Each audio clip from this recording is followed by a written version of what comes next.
My name is Ken Wood, and I am thinking. Sorry. I live in Stratford and have been here since 2014, and as you all know, some of you may not, I followed politics very closely here. I followed budgets very closely, and my comments, as usual, are going to be kind of off the hip.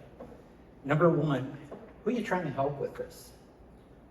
I think that's something that every councillor should think about. What's the end result? Who are we trying to reach? Who are we trying to help? And I would suggest that what's going on, I actually have to have Jason translate what's going on with this whole, I don't even know how to describe it. I'm trying to be respectful. You have to be a CA or a lawyer or somebody that's really into percentages and long-term plans and all that kind of thing to understand it.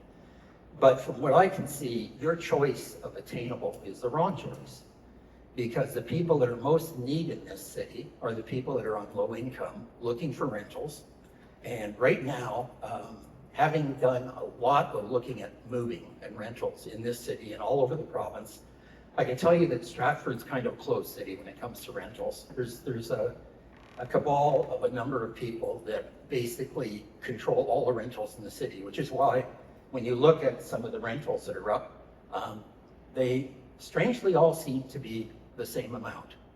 It reminds me of kind of what they did with the bread thing, where there was a little bit of cooperation between the people that set the prices and such.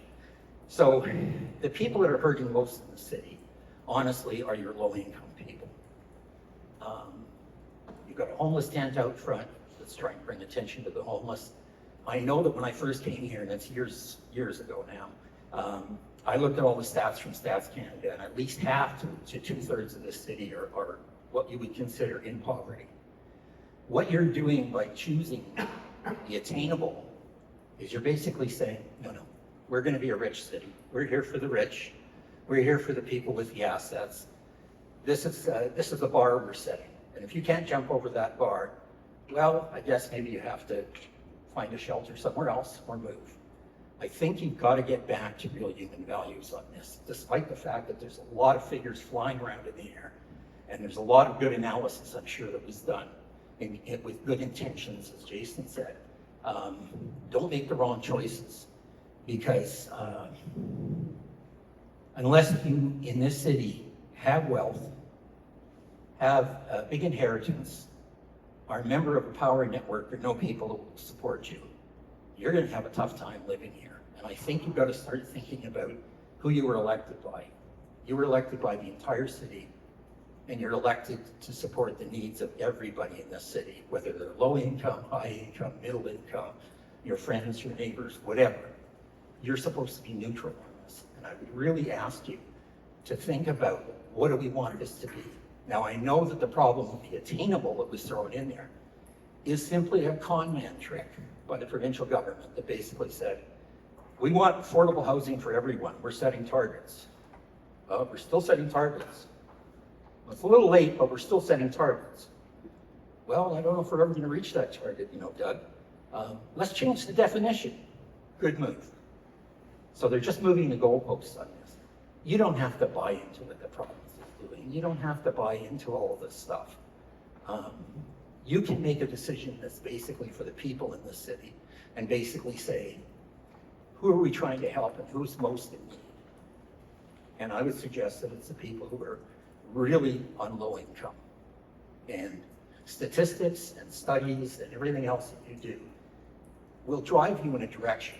And if you get too close, forest for the trees, you start looking at provincial legislation, you start hearing from people giving you advice, whether they're on staff and they're giving you their best advice at the moment based on the latest provincial statements and such. They're trying to help you make this decision, but don't get swayed in the wrong direction. Please help the people in the city. This is your chance to do it, because we really need more rentals in the city.